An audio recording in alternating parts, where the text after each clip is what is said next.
সুলাইমান আলাইহিস সালাতু ওয়াস সালাম সারা পৃথিবীর বাদশা আল্লাহ তাকে বানায়া দিলেন। সুবহানাল্লাহ।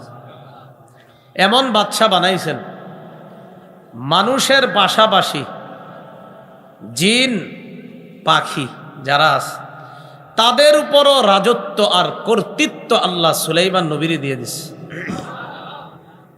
শুধু তাই না, পাখিরা কি বলবে, তারা কি জানতে চায়, তাদের কি দরকার প্রয়োজন ইত্যাদি বলার জন্য সুলাইমান নবীর কাছে যেন পাখিরাও তাদের আবদার তাদের কথাবার্তা পেশ করতে পারে, এই জন্য সুলাইমান নবীকে আল্লাহ পাখির ভাষা শিক্ষা দিচ্ছে।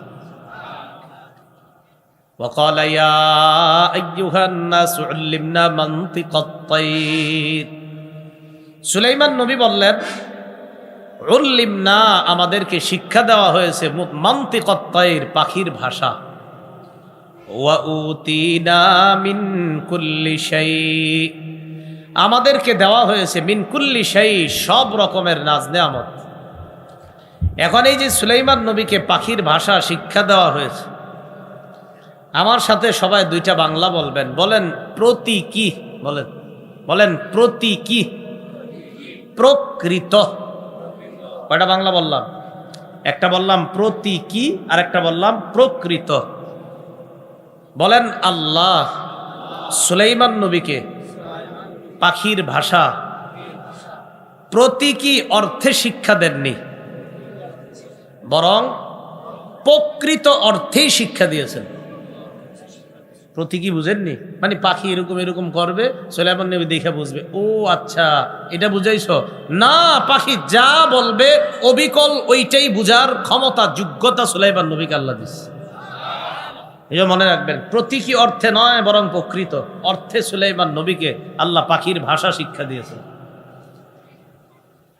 সুলাইমান আলাইহিস সালাতু ওয়াস সালাম বলেন ইন্না হাযা লাহুয়াল ফাদলুল মুবিন, এটা স্পষ্ট অনুগ্রহ আল্লাহর পক্ষ থেকে।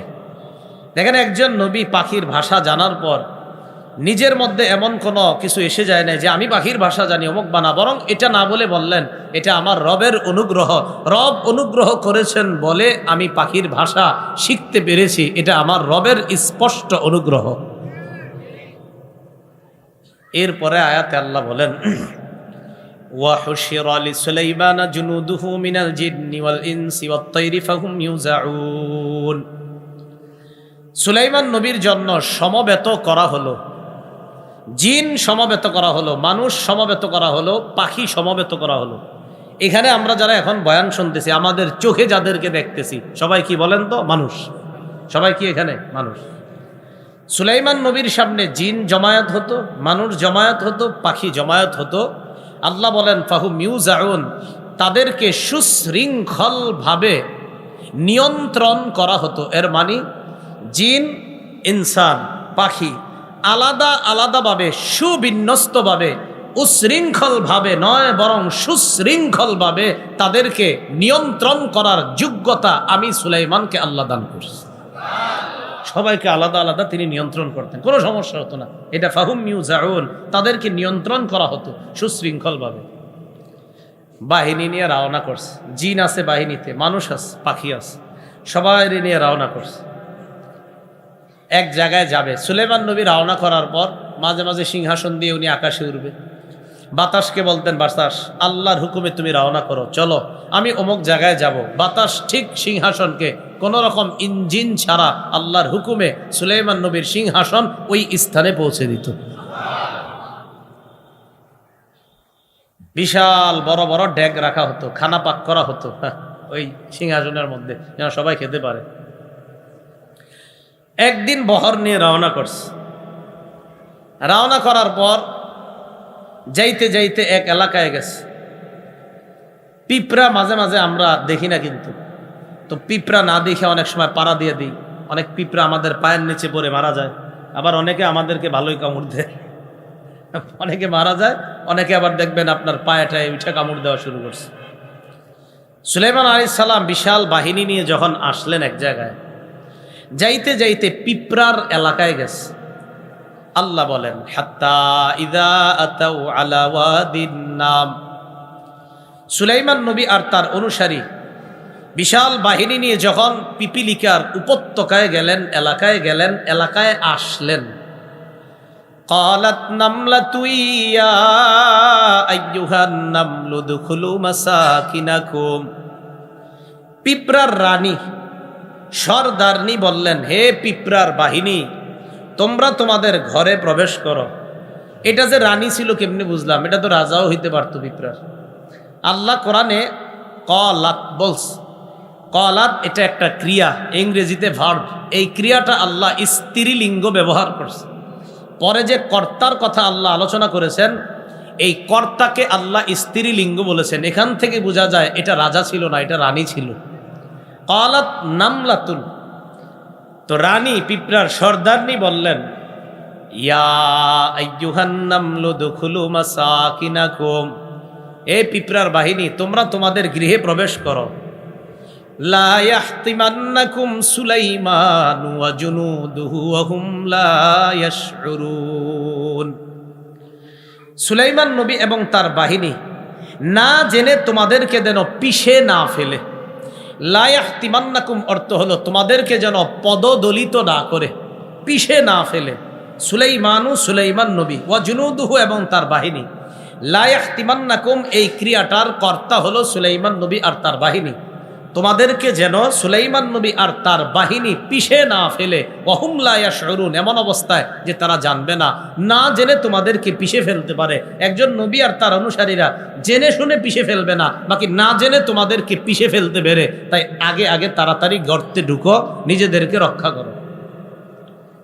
একটা রানী তার জাতিকে এইভাবে একটা বিপদ থেকে বাঁচানোর চেষ্টা করাটা আল্লাহ খুব পছন্দ করছেন। এই কারণে আল্লাহ কোরআনে পিঁপড়ার নামে একটা সূরা নাজিল করে পিঁপড়ার ঘটনাটা কোরআনে আল্লাহ আলোচনা করছেন। এখন আপনাদের কাছে আমি জানতে চাই, পিঁপড়া সেরা না মানুষ সেরা? মানুষ। এই আশরাফুল মাখলুকাত মানুষ যদি আরেকজনকে জাহান্নাম থেকে বাঁচানোর চেষ্টা করে, পিঁপড়ার জাতিকে পিঁপড়া বিপদ থেকে বাঁচানো যদি আল্লাহর এত পছন্দ হয়, কোন মানুষ যদি আরেকজনকে জাহান্নাম থেকে বাঁচানোর চেষ্টা করে, তাহলে রব কতটা পছন্দ করবে একটু চিন্তা করুন। এজন্য আল্লাহ পাক রব্বুল আলামিন বলেন, ওয়ামান আহসানু কাওলাম মিম্মান দাআ ইলাল্লাহ। ওই ব্যক্তির চেয়ে উত্তম কথা আর কার, যে মানুষকে আল্লাহর দিকে আহ্বান করে। এই আয়াতের ১ নাম্বার উদ্দেশ্য মুহাম্মদ সাল্লাল্লাহু আলাইহি সাল্লাম, অর্থাৎ নবীর আহ্বানের চাইতে সেরা আহ্বান আর কারো আহ্বান হতে পারে না। আম্মাজান আয়েশা সিদ্দিকা রাদিয়াল্লাহু তাআলা আনহা বলেন, এই আয়াতের আরেকটা উদ্দেশ্য হলো আল মুআজ্জিনুনাস সুলাহা হিনা ইয়াকুল হাইয়া আলাস সালাহ হাইয়া আলাল ফালাহ। আম্মা জান আয়েশা সিদ্দিকা রাদিয়াল্লাহু তাআলা আনহা বলেন, মুয়াজ্জিন সাহেব যখন আজানে 5 বার বলে হাইয়া আলাস সালাহ হাইয়া আলাল ফালাহ, মানুষ কল্যাণের দিকে আসো, নামাজের দিকে আসো, আম্মাজান বলেন মুয়াজ্জিনের এই আহ্বানটা যে কল্যাণের দিকে আসো, নামাজের দিকে আসো, পৃথিবীর সবচেয়ে শ্রেষ্ঠ আহ্বানের অন্তর্ভুক্ত হয়ে যায়। নামাজে আসো, নামাজ পড়ো, জাহান্নাম থেকে বাঁচো। তাহলে বলেন তো, জাতিকে বিপদ থেকে বাঁচানোর ফিকির করা এটা কি আল্লাহর কাছে কম পছন্দ না অনেক বেশি? এই জন্য দাওয়াতের কাজ খুব বেশি করা। আল্লাহ আমাদের সকলকে যে যেই জায়গায় আছি দাওয়াতের কাজ করার তৌফিক দান করেন। শুক্রবার দিন খতিব সাহেবগণ মিম্বরে দাওয়াতের কাজ করে। আপনারা দাওয়াত ও তাবলীগের সাথী ভাইয়ারা দাওয়াতের কাজ করেন। বিভিন্নভাবে দাওয়াতের কাজ হচ্ছে। কেউ যদি তাবলীগের পদ্ধতি, যেটা আপনার 5-7 জন একসাথে না করে আলাদাও করে, সেটাও দাওয়াত। কেউ যদি তার ভাইকে বলে, ভাই চলেন নামাজে চলেন, এটাও দাওয়াত। একটা ব্যক্তি টেলিভিশন দেখতেছে, তাকে যদি বলে, ভাই এই নোংরা জিনিসগুলা দেখেন না, চলেন, এটাও দাওয়াত। নিঃসন্দেহে আপনার এই কথাটা ওই ব্যক্তি মানতেও পারে, না মানতে পারে, তো আপনি তো চেষ্টা করছেন এই লোকটারে বাঁচানোর। এই বাঁচানোর চেষ্টা করাটা রব অনেক বেশি পছন্দ করে। মনে থাকবে না ইনশাল্লাহ? তো এটাই বললেন, পিঁপড়ার রানী বাহিনীকে কয়, ঘরে ঢুকো, সুলাইমান নবী আর তার অনুসারী তোমাদেরকে না জেনে যেন পিষে না ফেলে, তাই নিজেদেরকে রক্ষা করো।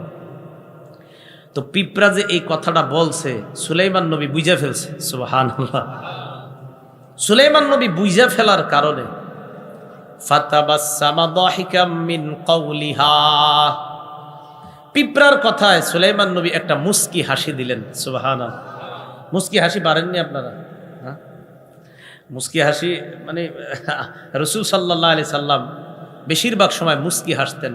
স্বপ্নে যদি একদিন দেখতেন যে মুস্কি হাসি কারে কয়, তো দেখতেন পৃথিবীর সেরা মুস্কি হাসি আমার নবীর মুস্কি হাসি। আবার মাঝে মাঝে হাসতেন, রসুলের দাঁত মোবারক দেখা যেত। তো আমার নবী হাসলে যদি দাঁত দেখা যেত, সেটাও না জানি কেমন সুন্দর, আল্লাহ ভালো জানে। জারির ইবনে আব্দুল্লাহ রাদিয়াল্লাহু তাআলা আনহু, রসুল সাল্লাল্লাহু আলাইহি সাল্লাম একজন সাহাবী, বুখারীর বর্ণনা, তিনি বলেন নবীজি জীবনে আমার দিকে যতবার তাকাইছে ততবার একটা হাসি দিছে। উনি বলেন আর কি, যে আমার দিকে জীবনে আমি যতবার নবীর সামনে গেছি আর আমার দিকে তাকাইছে, অন্য সময় কি করছে আমি জানি না, কিন্তু আমার দিকে যতবার তাকাইছে, ওয়ালা রাআনি, বলছে যতবার আমার দিকে তাকাইছে ইল্লা দাহিকা, রাসূল তখনই একটা হাসি দিছে। তো নবীজি সাল্লাল্লাহু আলাইহি সাল্লামের মুস্কি হাসি অনেক সুন্দর। আবার মাঝে মাঝে হাসতেন, হাসতে হাসতে রাসূল সাল্লাল্লাহু আলাইহি সাল্লামের মারির দাঁত পর্যন্ত, সামনের দাঁতও মাঝে মাঝে দেখা যাইত। তো আমি মাঝে মাঝে বলি, নবীর মুস্কি হাসিটাও পৃথিবীর সেরা মুস্কি হাসি, রসুলের হাসিতে যদি দাঁত দেখা যায় সেটাও পৃথিবীর শ্রেষ্ঠ হাসি। সুলাইমান নবী একটা মুস্কি হাসি দিছে, কেন? যে পিঁপড়া তার জাতিরে কয় তাড়াতাড়ি ঢুকো গর্তে, সুলাইমান নবী আর তার অনুসারীরা পায়ের নিচে ফালাইতে পারে। হাসি দেওয়ার পর সুলাইমান আলাইহিস সালাম বললেন, وقال ربي أوزعني أن أشكر نعمتك التي أنعمت علي وعلى والدي وأن أعمل صالحا ترضاه। সুলাইমান নবী বললেন, রব্বি আউজি'নি, আমার রব আমাকে আপনি তৌফিক দান করেন, আন আশকুরা নি'মাতাকাল্লাতী আন'আমতা আলাইয়া, আমি যেন শুকরিয়া আদায় করতে পারি, আপনি যেই নিয়ামত আমাকে দান করেছেন এই নিয়ামতের শুকরিয়া যেন আদায় করতে পারি। ওয়া আন আ'মালা সালিহান তারদাহ, এমন আমল করার তৌফিক দান করেন আল্লাহ যে আমল করলে আপনি খুশি হয়ে যান, যে আমলটা তারদা আপনি পছন্দ করেন, আপনার পছন্দনীয় আমল করার তৌফিক দান করেন। এই জন্য আল্লাহরে দোয়াতে বলবেন, আল্লাহ আমি যেন এমন আমল করতে পারি যে আমলটা আপনি পছন্দ করেন, আপনার পছন্দনীয় আমল আমারে করার তৌফিক দান করেন। এই কথাটা আল্লাহর কাছে বলা। এখন কথা হলো, সুলাইমান নবী আল্লাহর কাছে এই দোয়া কেন করলেন, যে আল্লাহ আপনি যে নিয়ামত দিছেন এই নিয়ামতের শুকরিয়া আদায় করার তৌফিক দান করেন। এখানে নিয়ামতটা কি? মাবুদ, আমি যে আজকে এই পিঁপড়ার ভাষাটা বুঝলাম, এটা অনেক বড় নিয়ামত আপনার, আপনি এই নিয়ামতটা আমারে দান করছেন আল্লাহ, এই জন্য আজকে পিঁপড়ার এই ভাষাটা আমি বুঝতে পারছি। মাওলা মাবুদ গো, আমারে যে এই নিয়ামতটা দিছেন আমি যেন আরো বেশি বেশি আপনার শুকরিয়া আদায় করতে পারি, আপনি আমারে তৌফিক দান করেন। নিয়ামত পাইয়া একজন নবী কয়, আল্লাহ আমারে শুকরিয়া আদায় করার তৌফিক দান করেন। আমাদের অবস্থা কেমন? সুখের সময় আমরা বেশি বেশি আল্লাহরে স্মরণ করা দরকার, এটা না করে আমরা দুঃখের সময় বেশি বেশি আল্লাহরে স্মরণ করি, সুখের সময় বেশি করি না। 25 নম্বর পারা শুরু পৃষ্ঠা আল্লাহ পাক রব্বুল আলামিন কত সুন্দর করে বলেন, ওয়াইদা আনআমনা আলাল ইনসানি আ'রাদা ওয়া নাআ বিজানিবি। সূরা হামিম আস-সাজদা 51 নম্বর আয়াত। আল্লাহ বলেন, ওয়াইদা আনআমনা আলাল ইনসান, আমি যখন মানুষকে নিয়ামত দান করি, আ'রাদা, মানুষ আমার থেকে মুখ ফিরিয়ে নেয়, ওয়া নাআ বিজানিবি, মানুষ পাশ কেটে চলে, আমার থেকে মুখ ফিরিয়ে নেয়। ওয়াইদা মাসসাহুশ শাররু, মানুষকে যখন বিপদ স্পর্শ করে, ফাজু দুআইন আরিদ, তখন মানুষ লম্বা চওড়া দোয়াওয়ালা বনে যায়। কি বনে যায়? লম্বা চওড়া দোয়াওয়ালা বনে। সত্যি কথাই তো, হঠাৎ যাই সে হুজুরের কোন, হুজুর এটা দোয়া করাই তুই তাড়াতাড়ি ঘরে চলেন, কেন কন? এই কারণেই কিন্তু আপনি মাঝে মাঝে হঠাৎ তাড়াতাড়ি চলেন, কি হয়েছে? আপনার আব্বা এতদিন নামাজ পড়তো না, এখন আপনার মনে পড়ছে এনার জন্য একটু দোয়া করা দরকার। আল্লাহ কয় মানুষ এমন, ওরে নেয়ামত দিলে ও আমার থেকে পাশ কাটায় চলে, আমারে পাশ ফিরে চলে, আমার থেকে মুখ ফিরে নেয়, বিপদ স্পর্শ করে আমার কাছে লম্বা চওড়া দোয়া করে, আল্লাহ এটা করেন এটা করেন। অথচ আল্লাহ বলেন আমি নেয়ামত দিলে তুমি আমারে একটু স্মরণ করো না, আমার দিকে তাকান। উনি আমার জন্য কিছু পাঠাইলে 100 বার তার নাম নেই, লোকটা অনেক ভালো জানেন, আমার এটা দিছে সেটা দিছে। আমার রব বলতেছে একটা মানুষ তোমারে কিছু দিলে এত প্রশংসা করো, এই সুন্দর 2টা চোখ যে দিলাম একবারও কি আমারে তোমার মনে পড়ে নাই? একটু চোখের দিকে তাকান, একটা চোখ যার নাই, তো চিন্তা করেন যে রব যে এত সুন্দর 2টা নেয়ামত দিল আমারে দেখার মতো। পায়ের দিকে তাকান, আর একটা মানুষ একা হাঁটতেছে, একটা পাও তার ন্যাংরা, আপনি সুস্থ আছেন। আল্লাহ কয় বান্দা মানুষ তোমারে কিছু দিলে এতবার তার নাম বলো, আর আমি কত নেয়ামত দিই, আমার নামটা একটাবার তোমার মুখে আসে না। এটা আল্লাহ বলেন আমি মানুষকে নেয়ামত দান করলে মানুষ আমার থেকে মুখ ফিরায় নেয়, আমারে পাশ কাটায় চলে, আর যখন তারে বিপদ স্পর্শ করে লম্বা চওড়া দোয়াওয়ালা বনে যায়। আল্লাহ আমাদেরকে হেফাজত করে। সমুদ্রের মাঝখানে গেছে মানুষ, যাওয়ার পর বিপদে পড়ছে। বলেন তো সবাই মিছিল দিয়ে কি কয়? আল্লাহ বাঁচাও, আল্লাহ বাঁচাও, আল্লাহ বাঁচাও। আল্লাহ বলেন ফাইদা রকিবু ফিল ফুলকি দাউল্লাহ মুখলিসিনা লাহুদ্দিন। মানুষ যখন জাহাজের মধ্যে চড়ে, চড়ার পর মানুষ আল্লাহরে একনিষ্ঠভাবে ডাকে, আল্লাহ হেফাজত করেন, উদ্ধার করেন। নদীর মাঝখানে বিপদের মধ্যে মানুষ পড়ে যায়, যাওয়ার পর আল্লাহকে ডাকে, ডাকতে ডাকতে হঠাৎ যদি সে কোনো জিনিস পেয়ে যায়, কথার কথা নদীর মাঝখানে আপনি হঠাৎ একটা গাছ পেয়ে গেলেন, গাছের মধ্যে ধরলেন, নদীর কিনারায় আসলেন, নদীর মাঝখানে 1000 বার আল্লাহকে ডাকলেন, ডাকার পর হঠাৎ আপনার সামনে গাছ আসছে। নদীর কিনারে আসার পর মানুষ কয় কেমনে উদ্ধার হইলা তুমি? সবাই মারা গেল, তুমি বাঁচলা কেমনে? কয় গাছের কারণ। আল্লাহ বলে নদীর মাঝখানে এতবার ডাকলা, আশেপাশে কোথাও কোনো কুল কিনারা দেখা যায় না, একটা গাছও নাই, তোমার মাথায় আসে নাই গাছটা কোত্থেকে আসছে, এইখানে গাছ দিল কে? এটা তোমার মাথায় একবারও আসলো না। কিনারায় গিয়েই তুমি বললা গাছ, আমারে ভুলে গেল। এটা আল্লাহ বলে ফালাম্মা নাজ্জাহুম ইলাল বাররি, যেই মাত্র মুক্তি দিয়া কিনারায় নিয়ে আসে, ইলাল বাররি স্থলে নিয়ে আসে, সমুদ্রের পাশে নিয়ে আসে, ইজাহুম ইউশরিকুন, তখন আল্লাহর সাথে শিরিক করে, আল্লাহর সাথে শিরিক। এখনো দেখবেন কম্বলের নিচে যারা আছে আল্লাহ আল্লাহ আল্লাহ 100 বার। যেই সুস্থ হয় 5-7 জন বলে কি ব্যাপার, মাশাআল্লাহ তুমি তো এখন সুস্থ। নাপা খাইছিলাম। নাপা খাইবেন না এমন না, অবশ্যই খাবেন। নাপা খাওয়া তো সুন্নত, ওষুধ খাওয়া সুন্নত, খাইতে তো হবে। কিন্তু আপনি এতটুকু বললে কি সমস্যা ছিল? আল্লাহর নামে নাপা খেয়েছিলাম, ডাক্তার বলছে নাপা খাইতে, আল্লাহর রহমতে নাপা খাইছিলাম, আলহামদুলিল্লাহ সুস্থ হয়ে গেছে। আরে 2 জনের ডাক্তার একই রিপোর্ট দিছে, একই সমস্যা বলছে, দোনোজনের একই ট্যাবলেট দিছে, উনি অসুস্থ আছে, আমি সুস্থ হয়ে গেছি। তো কেন বুঝেন না? ওনার ট্যাবলেটে আল্লাহর হুকুম ছিল না, আমারটা আল্লাহর হুকুম ছিল। বুঝাইতে চাইলাম আমাদের কথাগুলা কেন এমন হয়। তাহলে বলেন যে ভাই আলহামদুলিল্লাহ মাশাআল্লাহ তুমি তো সুস্থ। হ্যাঁ জি আলহামদুলিল্লাহ সুস্থ। কি ওষুধ খেয়েছিলা? খাইছি, ওই আল্লাহর নামে একটা নাপা খাইছিলাম। আল্লাহর নামটা নিতে কেন আপনার বাধা? অথচ আপনি লেপের নিচে কতবার ডাকছেন আল্লাহ আল্লাহ আল্লাহ, কত কুহাইছেন আপনি। তো বুঝাইতে চাইলাম আল্লাহ বলে বান্দারে আমি নেয়ামত দিলে ও আমারে পাশ কাটায় চলে, আর যখন ওর বিপদ স্পর্শ করে ও আমারে এত ডাকা ডাকে। অথচ উচিত ছিল ও যখন সুখের অবস্থায় আছে তখন আমারে বেশি ডাকা, কারণ সুখের অবস্থায় যখন আমারে ডাকতো তো আমি বুঝতাম যে না, ও আমার নেয়ামতে আমারে ভুলে যায় নাই। 3টা জিনিস অর্জন করলে দুনিয়ার সব সফলতা আপনার কাছে আসবে। কয়টা? সালাসুন ইউদরিকু বিহিন্নাল আব্দু রাগাইবাদ দুনিয়া। 3 জিনিস অর্জন করলে মানুষ দুনিয়ার সমস্ত সুখ শান্তি অর্জন করতে পারবে। 1 নাম্বার আদ-দুআউ ফির রাখা, সুখের সময় বেশি বেশি আল্লাহরে ডাকা, সুখের সময় বেশি বেশি আল্লাহকে ডাকা।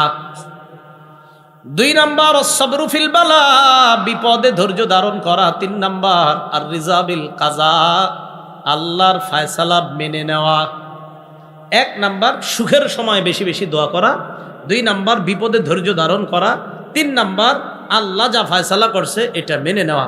তাহলে আজকে থেকে আমরা শিখলাম অসুস্থ হইলে বেশি আল্লাহরে ডাকবো না, সুস্থ অবস্থায় বেশি আল্লাহরে ডাকবো। বলেন সুখের সময় বেশি, যে না আলহামদুলিল্লাহ আল্লাহ খুব ভালো রাখছে, এই জন্য আল্লাহকে তখন বেশি ডাকা, কারণ যে আমার বান্দারে আমি নিয়ামতে রাখছি, আমার বান্দা আমারে ভুলে না, ওরে আমি নিয়ামত দেই, ও আমার কথাই বলে। মনে থাকবেন ইনশাআল্লাহ।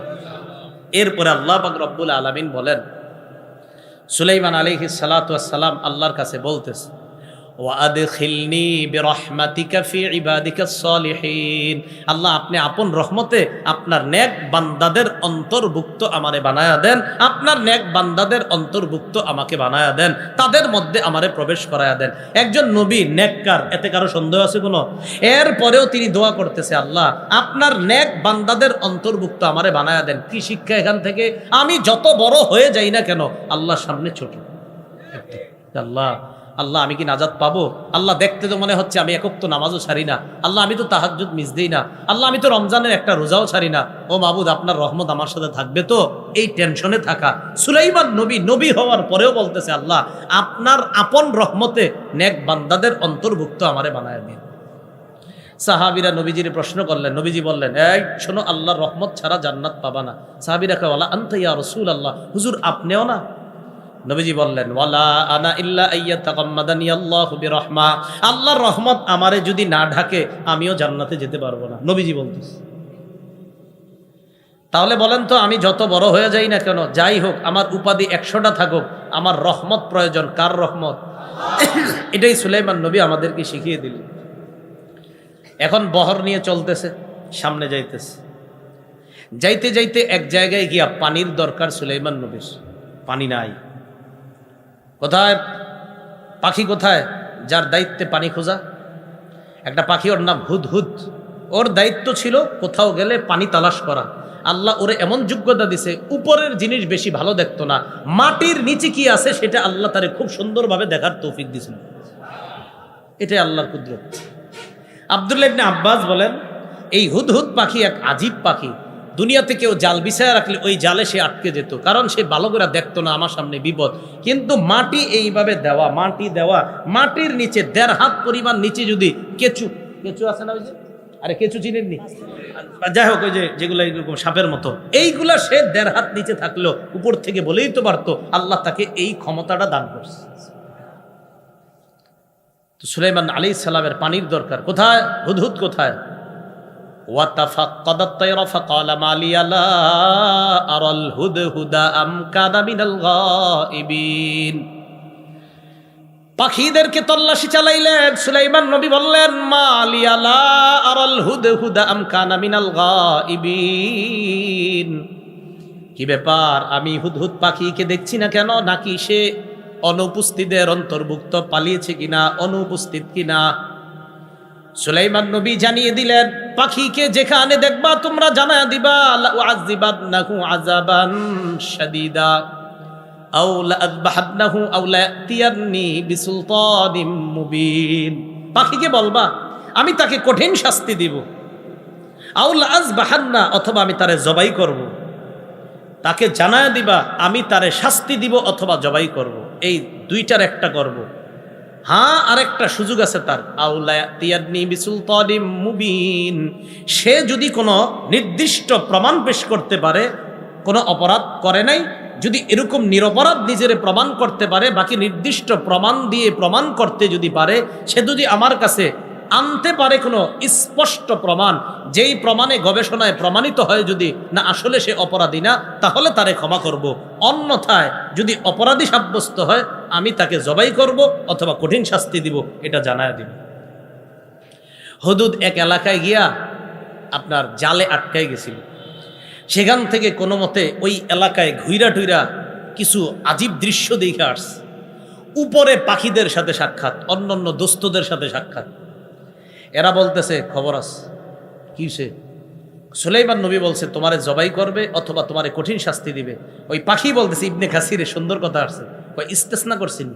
ইস্তেসনা মানে হলো, কয় জবাই করবে অথবা আমারে শাস্তি দিবে, এটাই ফাইনাল না আরো কিছু আছে? হ্যাঁ, আরেকটা আছে। কয় কি? একটা চান্স আছে তোমার। কি চান্স? তুমি যদি অপরাধ করো নাই বলে স্পষ্ট কোনো প্রমাণ পেশ করতে পারো তাহলে তোমারে শাস্তি দিবে না। হুদহুদ কয় তাহলে আর চিন্তার কোনো কারণ নাই, তোমরা টেনশন করো না। শুধু শুধু সুলাইমান আলাইহিস সালামের কাছে গেছে। আছে লম্বা আলোচনা, এখানে আনফির পাখিরও কথা আছে একটা, ওইদিকে যাচ্ছি না আমি। কি হলো, বৃষ্টি আছে না? হ্যাঁ, সুলাইমান আলাইহিস সালাতু ওয়াস সালামের কাছে পাখি আসছে। আসার পর বললেন, কি ঘটনা, কি কোথায় ছিলা? এখন পাখি আইসা সুলাইমান আলাইহিস সালাতু ওয়াস সালামকে বলতেছে, ফামাকাসা গায়রা বাঈদিন ফাকালা আহাত্তু বিমা লাম তুহিত বিহি ওয়া জিতুকা মিন সাবাইম বিনাবাইন ইয়াকিন। পাখি সুলাইমান নবীর কাছে আসে, আসার পর বলে, পয়গম্বর, ফামাকাসা গায়রা বাঈদ, পাখি বেশি সময় অবস্থান করে নাই, না করে তাড়াতাড়ি নবীর কাছে চলে আসছে। আসার পর কয়, আহাত্তু বিমা লাম তুহিত বিহি, আমি এমন বিষয়ে জেনে এসেছি যেই বিষয় আপনার জানা নাই। সুলাইমান নবী কয়, সর্বনাশ, কি কয়? আমি এমন জ্ঞান অর্জন করছি যেটা আপনিও জানেন না। বলো বলো। ওয়াজিতুকা মিন সাবাইম বিনাবাইন ইয়াকিন, আমি সাবা এলাকা থেকে একটা নিশ্চিত সংবাদ আপনার কাছে নিয়ে আসছি। সাবা কোথায়? ইয়ামানের একটা এলাকা, যে এলাকায় কিছু মানুষ বসবাস করত, ওই মানুষগুলারে বলা হতো সাবা, এলাকারে সাবা বলা হতো না। তারা ওই এলাকায় বসবাস করার কারণে ওই এলাকার নামকরণ করা হয়েছে সাবা। আবার বলছি, ইয়ামানের কোনো এলাকার নাম সাবা ছিল না। একদল মানুষ সেখানে বসবাস করত, তাদের নাম ছিল সাবা, ওই গোষ্ঠীর নাম ছিল সাবা। তো তারা ওখানে বসবাস করার কারণে এখন ওই এলাকার নাম হয়ে গেছে সাবা। আরে বুঝছেন নি? আচ্ছা। তো পাখি বলতেছে, আমি নিশ্চিত সংবাদ নিয়ে আসছি আপনার কাছে।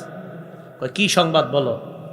ইন্নী ওয়াজাদতু ইমরাআতান তামলিকুহুম ওয়া উতিয়াত মিন কুল্লি শাইইন ওয়া লাহা আরশুন আযীম। আমি একজন মহিলাকে পাইছি সেখানে, তামলিকুহুম, যেই মহিলা তাদেরকে শাসন করে, তাদের উপর রাজত্ব কায়েম করে, তাদের উপর কর্তৃত্ব ক্ষমতা প্রদর্শন করে, একজন মহিলা পাইছি ওই সাবা গোত্রে। কার কি? ওয়া উতিয়াত মিন কুল্লি শাইইন, ওই মহিলাকে সব নিয়ামত দেওয়া হয়েছে, মানে তারও কম নাই। ওয়ালাহা আরশুন আযীম, ওই মহিলার বিশাল বড় এক সিংহাসন। সিংহাসনটা কোথায়? মহিলার একটা রাজপ্রাসাদ ছিল। মহিলার নাম তাফসীরের কিতাবে আসছে বিলকিস। কি নাম? তার বিশাল বড় এক রাজপ্রাসাদ। এই রাজপ্রাসাদের পূর্ব দিকে 300টা জানালা, পশ্চিম দিকে 360টা জানালা। এটার উপরে তার বিশাল বড় সিংহাসন। সূর্য যখন ওঠে জানালা দিয়ে আলো যায়, ডুবার সময়ও পশ্চিম দিকে ওই জানালা দিয়ে আলোটা দিয়েই সূর্য তখন ডুবে। মহিলা সূর্য ওঠার সময়ও সূর্যের পূজা করে, ডুবার সময়ও সূর্যের পূজা করে। বুঝছেন নি? আচ্ছা। পাখি বলতেছে, মহিলারে পাইলাম, তার বিশাল বড় এক সিংহাসন। আর জানেন, ভয়ঙ্কর একটা অপরাধ দেখছি তাদের। কয় কি?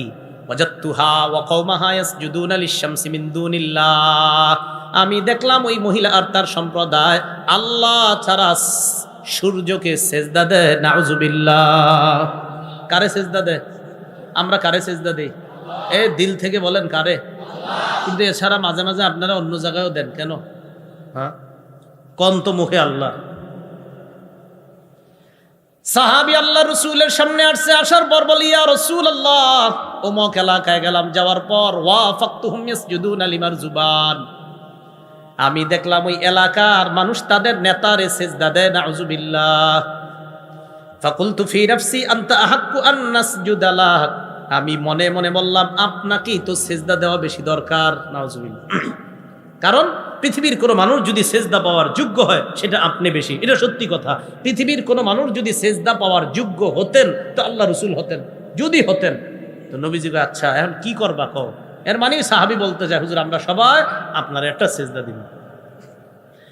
নবীজি এবার শাসন করে দিলেন, আচ্ছা শোনো তো, তুমি যদি আমার কবরের সামনে দিয়ে যাইতা, রসুল তখনও কিন্তু পৃথিবীতে, তিনি বলতেছেন, তুমি যদি আমার কবরের পাশ দিয়ে অতিক্রম করতা, আকুনতা তাসজুদুলাহ, আমার কবর কি তুমি সেজদা করতা? রাসূলুল্লাহ সাল্লাল্লাহু আলাইহি ওয়াসাল্লাম বলেন, সাবধান, আমি ইন্তেকালের পর যেখানে দাফন করবা সেটাকেও সেজদা করবা না, আমাকেও সেজদা করবা না। পৃথিবীর শ্রেষ্ঠ মানুষটা, তাকে সেজদা করা হারাম ঘোষণা হয়ে গেল। তিনি যেখানে আছেন শুয়ে, সেটাকে সেজদা করাও হারাম ঘোষণা হয়ে গেল। অতএব পৃথিবীর অন্য কোনো অলি আউলিয়া পীর গাউস কুতুব, তাদের কবর বা তাদেরকে সেজদা করা হারাম, শিরিক, কোনো সন্দেহ নেই। রাসূল সাল্লাল্লাহু আলাইহি সাল্লামের চেয়ে বড় পীর তো দুনিয়াতে আসবে না। শাইখুল হাদিস, আল্লামা, মুফতি, মুহাদ্দিস আসবে? পৃথিবীতে যত আপনি গুণ লাগাইতে পারেন যে হুজুর মুফতি, মুহাদ্দিস, শাইখুল হাদিস, পীর, গাউস, কুতুব, সব তিনি। তো ওনার চেয়ে বড় কেউ তো আসবে না, তাকে সেজদা দেওয়া হারাম, অতএব অন্য কাউকে সেজদা দেওয়া বিলকুল হারাম। এভাবে সেভাবে ব্যাখ্যা করে অমুক ভাবে তমুক ভাবে কোনোভাবেই সেজদা দেওয়া জায়েজ নাই। যে সেজদা নিবে আর যারা করবে উভয়ে প্রতারক, ইসলামের দুশ্মন, এটাই চূড়ান্তভাবে প্রমাণিত। কথা বুঝে আসছে সবার? তাহলে রানী আর তার অনুসারীরা কারে সেজদা করে? না না না, সূর্য। কারে সেজদা করে? সূর্য। তো পাখি আবার কি কয় সুলাইমান নবীরে, ওয়াজাইয়ানা লাহুমুশ শাইতানু আমালাহুম। পাখি আবার ওয়াজও করে, কয় শয়তান তাদের কর্মটা তাদের সামনে সাজায় দিস। তো শয়তান তাদের কর্ম তাদের সামনে সাজায় দিস। এখান থেকে কি শিখলেন? প্রত্যেকটা আয়াত থেকে কিছু শিখেন, শুধু ঘটনা শুনে না। শয়তান তাদের কর্ম তাদের সামনে সাজায় দিছে। প্রিয় ভাইয়েরা, কখনো আপনি টেলিভিশনে একটা সিনেমা নাটক দেখলেন আর বললেন হুজুর ভালো লাগছে, কান্না আসছে, ভালো লাগছে, কান্না আসছে। আচ্ছা, কখনো আপনি কোথাও গিয়ে সেজদা করলেন আর বললেন হুজুর ভালো তো লাগছে। কখনো একটা বেদাতি কর্ম করছেন বা এখনো করবেন বা কিছুদিন পরে করতে পারেন, এই কিছুদিন পরে, হ্যাঁ করবেন, অনেকে করবেন। এই বেদাতি কাজ করে আপনি বললেন যে আমার ভালো লাগতেছে। মনে রাখবেন, বেদাতি কর্ম করার পর ভালো লাগা, শিরিক করার পর ভালো লাগা, নাটক সিনেমা বা অশ্লীল কিছু দেখার পর ভালো লাগা, এটা আল্লাহর থেকে ভালো লাগা না। এই ভালো লাগা শয়তান আপনার সামনে করে দিয়েছে। এই যে বলতেছে ওয়াজাইয়ানা লাহুমুশ শাইতানু আমালাহুম, তারা যে সূর্যের সেজদা করে, এই সূর্যের সেজদা করা, তাদের এই ভালো লাগাটা, এটা শয়তান তাদের সামনে সাজায়া দিছে। হ্যাঁ তোমরা এটা করো। নাউজুবিল্লাহ। ফাসাদ্দাহুম আনিস সাবিলি ফাহুম লা ইয়াহতাদুন। ফলে শয়তান তাদেরকে সঠিক রাস্তা থেকে দূরে রাখে, তারা হেদায়েত পায় না। আল্লাহ আমাদের এই ভাই যারা আছি আমরা এখানে, আল্লাহ এই এলাকার সবাইকে শিরিক করা থেকে, ছোট শিরিক বড় শিরিক যে কোনো শিরিক থেকে আল্লাহ আমাদেরকে হেফাজত করেন। আমরা সিজদা করি একমাত্র কাকে? আল্লাহ। পরের আয়াতটা, সেই আয়াতে আল্লাহ বলছে, আয়াতটা পড়তেছি না, শুধু অনুবাদটা করতেছি। ওই সেজদার আয়াত ওইটা, শেষেরটা। উজু আসেনি সবার? আপনার আছে? সবার তো নাই। শেষের আয়াতে এরকম, তারা কেন আল্লাহর সিজদা করে না, যিনি আসমান জমিনের সব খবর বের করেন, যিনি তোমরা যা প্রকাশ করো যা গোপন করো সব জানেন, তিনি হলেন আল্লাহ।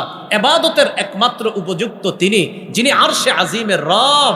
সেজদা করার একমাত্র কাউকে যদি করতে হয় তিনি হলেন আল্লাহকে সেজদা করা। সেজদা পাওয়ার একমাত্র যোগ্য আল্লাহ। সূর্য, গাছপালা, তারকা কেউ সেজদা পাওয়ার যোগ্য না, কারণ সবাই আল্লাহর মাখলুক। আল্লাহ হলেন খালেক। সেজদা দিতে হয় খালেককে, মাখলুককে কখনো সেজদা দিতে হয় না। কারণ মাখলুক সেজদা করে খালেকের। মাখলুক কার সেজদা করে? বলেন সূর্য মাখলুক কিনা? আরে সূর্য আল্লাহর সৃষ্টি না, সব মাখলুক। আল্লাহ ছাড়া সবই তো মাখলুক। তো মাখলুক কার সেজদা করে? বলেন খালেকের। বলেন কার? এবার আমার সাথে বলেন মাখলুক। বলেন মাখলুক। মাখলুককে সেজদা করতে পারে না, মাখলুক একমাত্র খালেককে সেজদা করে। মনে থাকবে না ইনশাল্লাহ?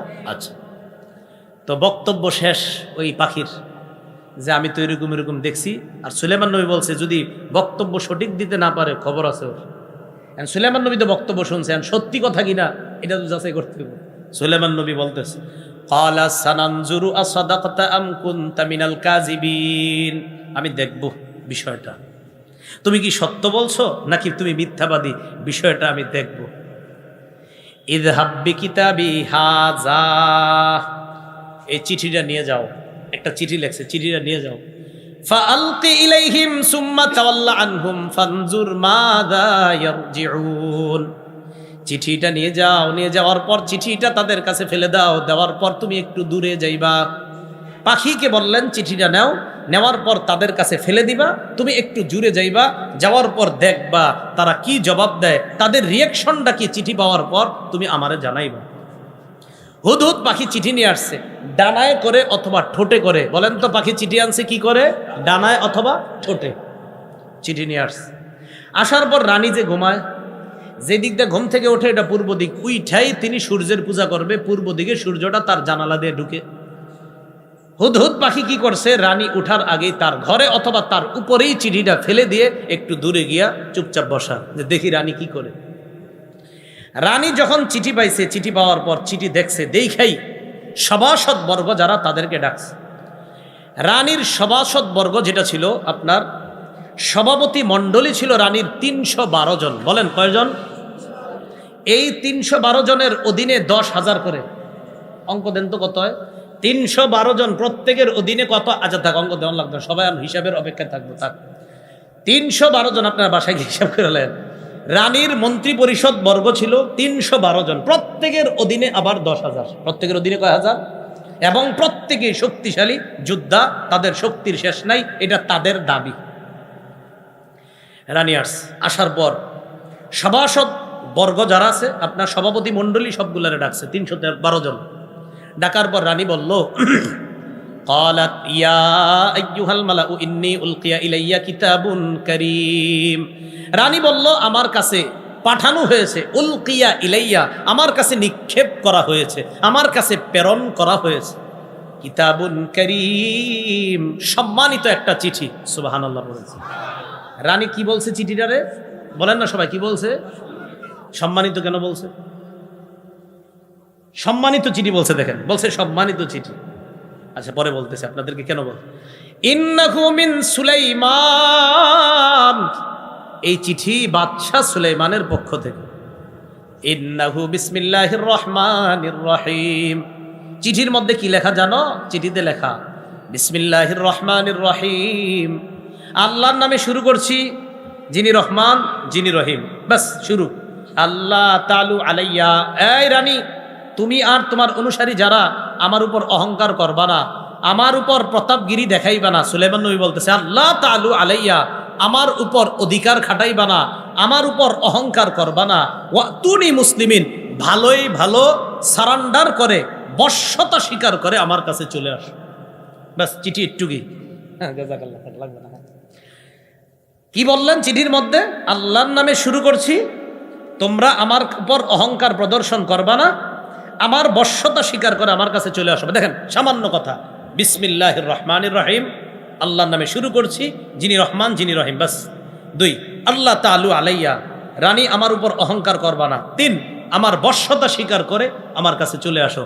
চিন্তা করেন, মাত্র 3টা লাইন, এই 3 লাইনের মধ্যে কি পাওয়ার ছিল, যে পাওয়ারের কারণে রানী কয় আমার কাছে একটা সম্মানিত চিঠি আসছে। আরে পাওয়ার হবে না কেন? কারণ চিঠির মধ্যে আল্লাহ নামটা আছে, রহমান আছে, রহিম আছে, আমার রবের নামটাই তো একটা পাওয়ার। তাই রানীর অন্তরে পাওয়ার সৃষ্টি হয়, তাই বলছে করিম, সম্মানিত চিঠি। বুঝে আসছেনি সবার? ওই আল্লাহর নাম আছে, বলছে এটা একটা সম্মানিত চিঠি। এই কথা বলার পর রানীর সামনে যারা আছে এরা বলতেছে, রানী এবার বলতেছে, ক্বালাত ইয়া আইয়ুহাল মালাউ আফতুনি ফি আমরি, এখন তোমরা পরামর্শ দাও আমি কি করতে পারি। মা কুনতু কাতিআতান আমরান হাত্তা তাশহাদুন, তোমাদের উপস্থিতি ছাড়া আমি কখনো কোনো বিষয়ের চূড়ান্ত সিদ্ধান্ত নেই না, এখন তোমরাই বলো কি করব। সামনে যারা আছে এরা কি কয়? ক্বালু নাহনু উলু কুওয়াতি ওয়া উলু বাসিন শাদীদ, আপনি টেনশন করেন না, আমরা শক্তিশালী, আমরা কঠোর যোদ্ধা, শক্তিশালী যোদ্ধা। কথায় অহংকার প্রকাশ পেয়েছে, বলেন নাউজুবিল্লাহ। বাকি তারা আরেকটু ভালো কথা বলছে, ওয়াল আমরু ইলাইকি, ব্যাপারটা আপনার হাতে ছেড়ে দিলাম। ফানজুরি, আপনি চিন্তা করে দেখেন। মাজা তা'মুরিন, আপনি আমাদেরকে কি আদেশ করবেন, আপনি চিন্তা করে দেখেন, আপনি যা বলবেন আমরা সেটাই শুনব। রানী কয়, শক্তিশালী আর ক্ষমতার কথা বলছো না, এগুলা সব জায়গায় চলে না। দেখেন কি কয়, قالت إن الملوك إذا دخلوا قرية أفسدوها وجعلوا أعزة أهلها أذلة وكذلك يفعلون। রানী কয়, রাজা বাদশারা যখন কোনো এলাকায় প্রবেশ করে, ওই এলাকা নষ্ট করে দেয়, ওই এলাকার সম্মানিত যারা তাদেরকে অপদস্থ করে ছাড়ে। সুলাইমান নবী যদি আসে এটাই করবে, আমগরে অপদস্থ করে ছাড়বে। তারপরেও আমি একটু পরীক্ষা করি। রানী কয়, আমি দেখব সুলাইমান নবী কি দুনিয়াদার বাচ্চা না দিনদার বাচ্চা, একটু পরীক্ষা করব। পরীক্ষা করার পর সিদ্ধান্ত নিব, যুদ্ধ করব না বশ্যতা স্বীকার করে তার কাছে চলে আসব। এইটা সিদ্ধান্ত নিব কখন? আমি তার কাছে কিছু উপঢৌকন পাঠাবো, দেখি কি হয়। ইন্নী মুরসিলাতুন ইলাইহিম বিহাদিয়াতিন ফানাযিরাতুম বিমা ইয়ারজিউল মুরসালুন, আমি তার কাছে উপঢৌকন পাঠাবো, যাদেরকে দিয়ে পাঠাবো দেখি তারা কি জবাব নিয়ে আসে। উপঢৌকন নিয়ে রানীর দল সুলাইমান নবীর কাছে গেছে। ফালাম্মা জাআ সুলাইমান ক্বালা আতুমিদ্দুনানি বিমাল ফামা আতানি আল্লাহ খায়রুম মিম্মা আতাকুম। সুলাইমান নবীর কাছে গেছে, যাওয়ার পর কয়, সুলাইমান আলাইহিস সালাতু ওয়াস সালাম, আমারে সম্পদ দিয়ে সাহায্য করতে চাও? তোমাদেরকে আল্লাহ যা দিস আর আমাকে আল্লাহ যা দিস, তোমাদেরকে যা দিয়েছে এর চাইতে আমারে আল্লাহ যা দিয়েছে 1000 গুণ বেশি দামি।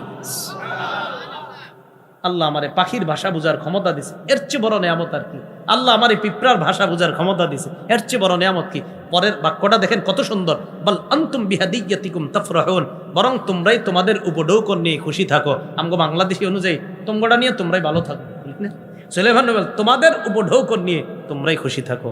ইরজি ইলাইহিম, যাও রানীর কাছে যাও, ফিরে যাও, তাকে গিয়ে জানাবা ফালানাতিয়ান্নাহুম বিজুনুদিল লা কিবালা লাহুম বিহা, এমন বাহিনী নিয়ে রানীর বিরুদ্ধে আসতেছি আমি যেই বাহিনীর মোকাবেলা করার ক্ষমতা তাদের নাই। ওয়ালা নুখরিজান্নাহুম মিনহা আদিল্লা, তাদেরকে সেখান থেকে অপদস্থ করে বের করে ছাড়বো। ওহুম সাগিরুন, লাঞ্ছিত অবস্থায় তারা বের হবে। এই সংবাদ রানীরে জানাই দিছে। জানাই দেওয়ার পর রানী বুঝতে পারছে যে উপঢৌকন গ্রহণ করে নাই। কয় না, কয় নিশ্চিত উনি দুনিয়াদার বাচ্চা না, উনি দিনদার। সাবধান, ওনার কাছে আর কোনো কথা নাই, এখন যুদ্ধ না, চলো সবাই বশ্যতা স্বীকার করে তার কাছে রওনা করি। এই ঘটনা আবার হুদহুদ পাখি দৌড় দিয়ে কয়ে দিছে, বস আইতেছে এরা সব। সুলাইমান নবী আসতেছে নাকি? কয় হ্যাঁ। টেনশন করো না, প্রায় 2 মাসের দূরত্ব, এত দূরে রানী ওখান থেকে আসবে, বিশাল বড় দলবল নিয়ে আসবে। আর তো বললামই তো আপনার, একজনের অধীনে 10,000 করে, বিশাল বাহিনী। সুলাইমান আলাইহিস সালাতু ওয়াস সালাম কি করলেন? সভাসদ বর্গ, মানে ওনার সভাসদ বর্গে যারা আছে সবাই, জিন বসা, মানুষ বসা, নবী বসা, পাখিরা বসা, তিনি বললেন আইয়ুকুম ইয়াতিনি বিআরশিহা ক্বাবলা আইয়াতুনি মুসলিমিন, আমার দিকে সবাই তাকায় কথাগুলা শুনেন। তোমাদের মধ্যে কে আছো রানী আমার কাছে বশ্যতা স্বীকার করে আসার আগে রানীর সিংহাসনটা আমার দরবারে নিয়ে আসবা। রানীর সিংহাসনটা এখানে নিয়ে আসবা, রানী আইসা দেখুক সিংহাসনটা আর বুঝুক যে আল্লাহ প্রদত্ত কোনো কিছুর ক্ষমতা কি, এটা রানীকে দেখানো দরকার। ক্বালা ইফরিতুম মিনাল জিন, জিনদের মধ্যে বিশাল দেহের অধিকারী শক্তিশালী এক জিন বলল, আনা আতিকা বিহি ক্বাবলা আন তাকুমা মিন মাকামিক। একটু এইভাবে ধরেন, এই নিচে রেখেন। হ্যাঁ, আপনি দাঁড়ানোর আগে, এই যে দাঁড়াইছেন, বসছেন, আপনি আপনার যে বসায় আছেন, আপনি দাঁড়ানোর আগেই রানীর সিংহাসনটা আপনার কাছে নিয়ে আসবো।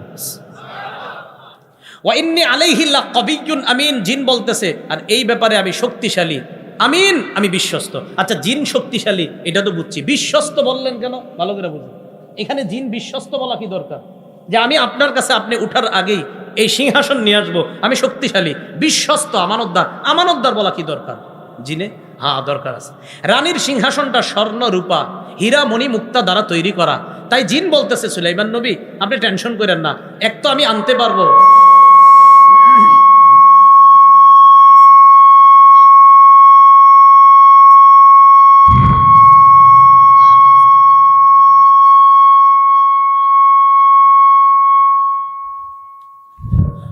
আচ্ছা শোনেন,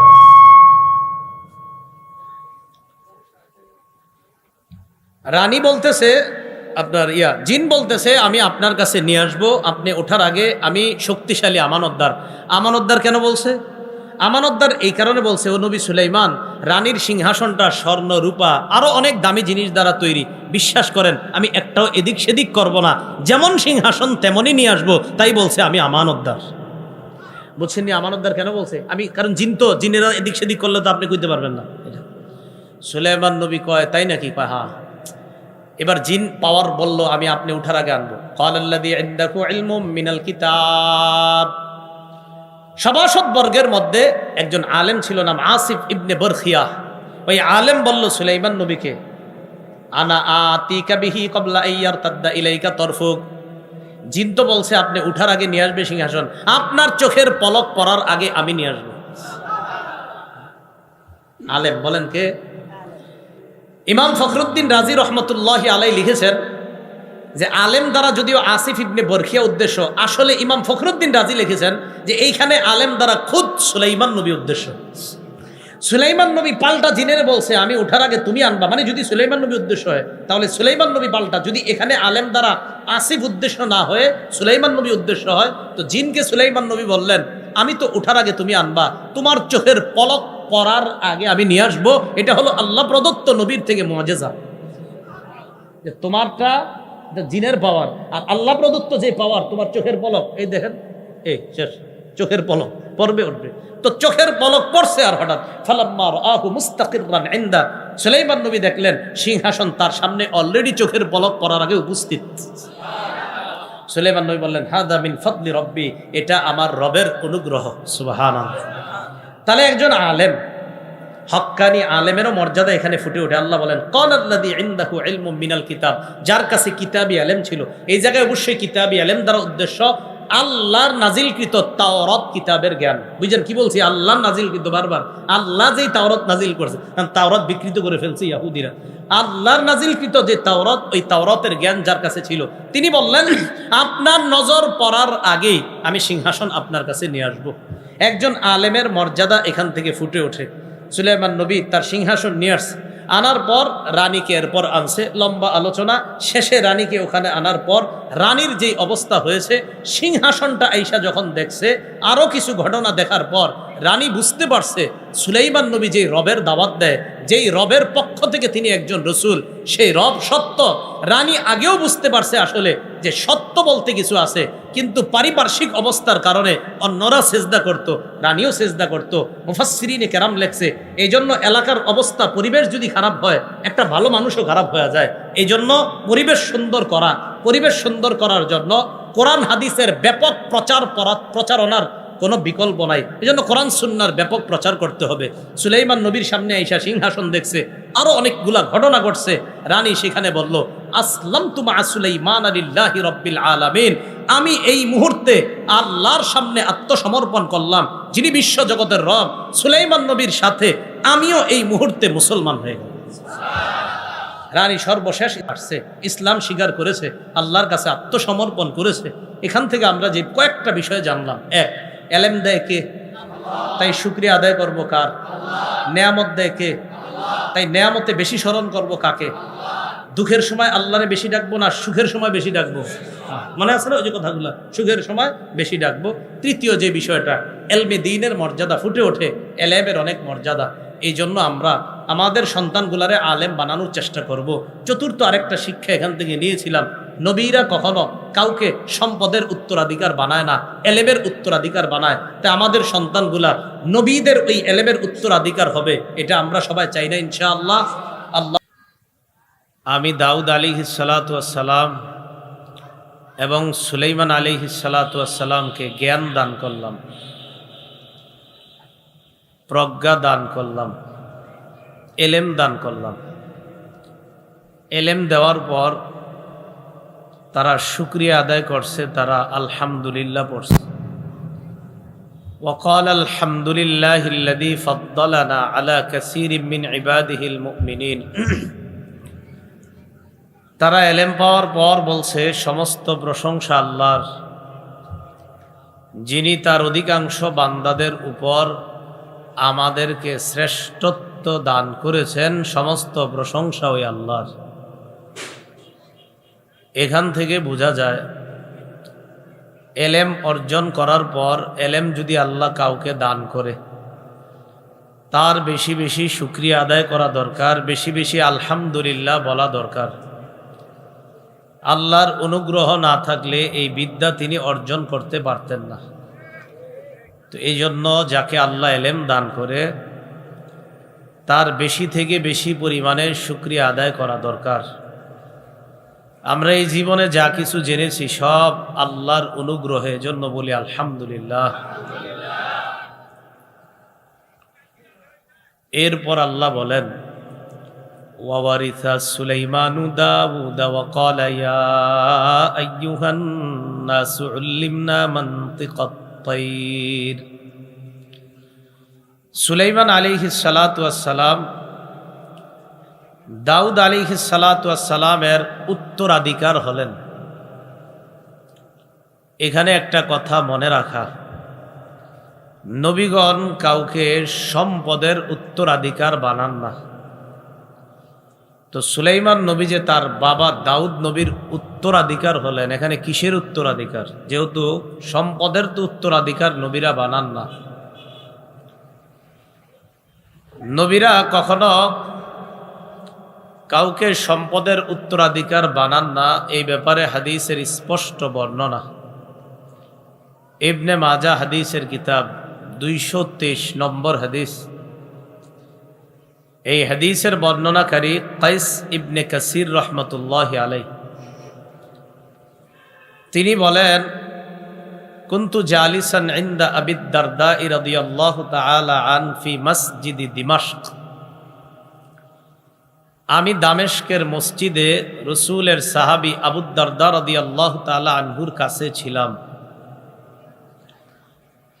আতাহু রাজুলুম মিনাল মাদিনা মিন মাদিনাতির রাসূল সাল্লাল্লাহু আলাইহি ওয়াসাল্লাম। এক ব্যক্তি মদিনা থেকে দামেস্কে আসলেন নবীর সাহাবীর কাছে। মদিনা থেকে দামেস্কের দূরত্ব প্রায় বর্তমান হিসাব অনুযায়ী 1200 কিলোমিটারের উপর। সাহাবী আবু দারদা রাদিয়াল্লাহু তাআলা আনহু যখন দেখলেন এক ব্যক্তি তার কাছে আসছে, প্রশ্ন করলেন, তুমি কেন আসছো আমার কাছে? তো বলতেছে, হাদিসুন বালাগানি আন্নাকা তুহাদ্দিসুহু আর রাসূলিল্লাহি সাল্লাল্লাহু আলাইহি সাল্লাম। আমার কাছে এই সংবাদ পৌঁছে, একটা হাদিস আপনি আল্লাহ রসুলের থেকে বর্ণনা করেছেন, এই সংবাদ আমার কাছে আসছে। আমি শুধু এতটুকু যাচাই করার জন্য আসছি যে আসলে আপনি এই হাদিসটা আল্লাহ নবীর কাছ থেকে বর্ণনা করছেন কিনা, শুধু এতটুকু জানতে আসছি। এটা যে আল্লাহ নবীর হাদিস এটা আমিও জেনেছি, বাকি শুনেছি হাদিসটা নাকি আপনি বর্ণনা করছেন। তো আমি শুধু যাচাই করতে আসছি আসলে হাদিসটা আপনি বর্ণনা করছেন কিনা। আবু দারদা রাদিয়াল্লাহু তাআলা আনহু অবাক হয়ে বললেন, আমা কাদিমতা লিতিজারা, তুমি কি কোনো ব্যবসার উদ্দেশ্যে আসো নাই? কয় না। ওয়ালা জাআ বিকা গায়রু, এই হাদিস ছাড়া অন্য কোনো কারণে কি তুমি আসো নাই? কয় না, এই জন্যই আসছি। হাদিস এটা নবীর হাদিস, এটা জানি আমি, আর হাদিসের বর্ণনাকারী আপনি, এটা আমি শোনার পর আপনার কাছে যাচাই করার জন্য আসলাম আসলে এই হাদিসটা আপনি বর্ণনা করছেন কিনা, বাস এতটুকুই।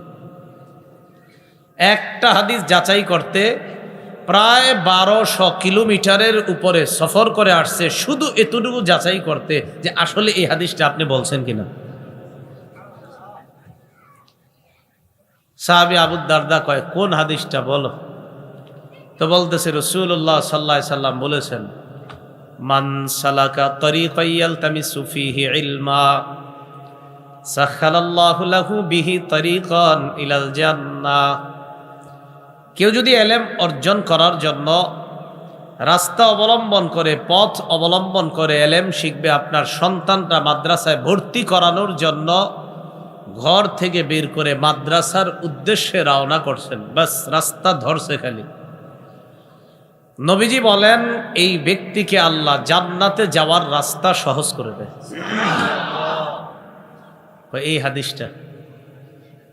এই হাদিসটা একটু বড়।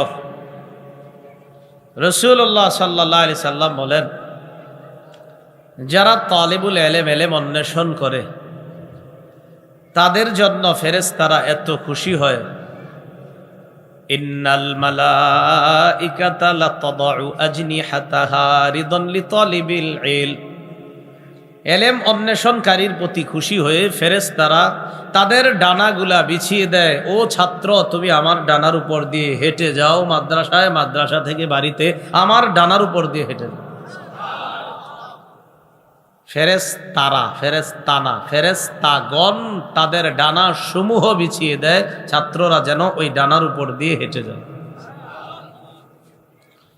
রাসূলুল্লাহ সাল্লাল্লাহু আলাইহি সাল্লাম এরপর বলেন, ইন্নাল উলামা ওয়ারাসাতুল আম্বিয়া। আলেমগণ হলেন নবীদের ওয়ারিস। ওয়া ইন্নাল আম্বিয়া লাম ইউওয়ারিসু দীনারাও ওয়ালা দিরহামা। নবীগণ কখনো স্বর্ণ রূপার উত্তরাধিকার কাউকে বানান না। ইন্নামা ওয়ারাসুল ইলমা, নবীগণ এলেমের উত্তরাধিকার বানায়, বিদ্যা, জ্ঞান, কোরআন সুন্নার বিদ্যা, এলমে ওহি আল্লাহ প্রদত্ত যেই জ্ঞান, এই জ্ঞানের উত্তরাধিকার নবীগণ পরবর্তী প্রজন্মকে বানায়, সম্পদের উত্তরাধিকার বানায় না। মাদ্রাসায় যারা আসে, যারা পড়াশোনা করে, আর যারা আপনার সন্তানকে মাদ্রাসায় পাঠান, নিঃসন্দেহে এই নিয়তে পাঠাবেন যে আল্লাহ নবীর মিরাস আনার জন্য আমার সন্তানটাকে মাদ্রাসায় দিচ্ছে। কার মিরাস? নবীর, নবীগণের। রসুল তো বলছেন নবীগণের মিরাস। তাহলে হাদিস থেকে শিখলাম নবীগণ সম্পদের উত্তরাধিকার বানান না, বিদ্যার উত্তরাধিকার বানা। তো সুলাইমান নবী দাউদ নবীর উত্তরাধিকার হয়েছে, আল্লাহ কোরআনে বললেন। এখন কিসের উত্তরাধিকার? এ কথা নিশ্চিত সম্পদের উত্তরাধিকার না, কারণ নবীগণ কাউকে সম্পদের উত্তরাধিকার বানায় না। কি বুঝে আসছে কথাটা? তাহলে অনুবাদ কি হবে এটার?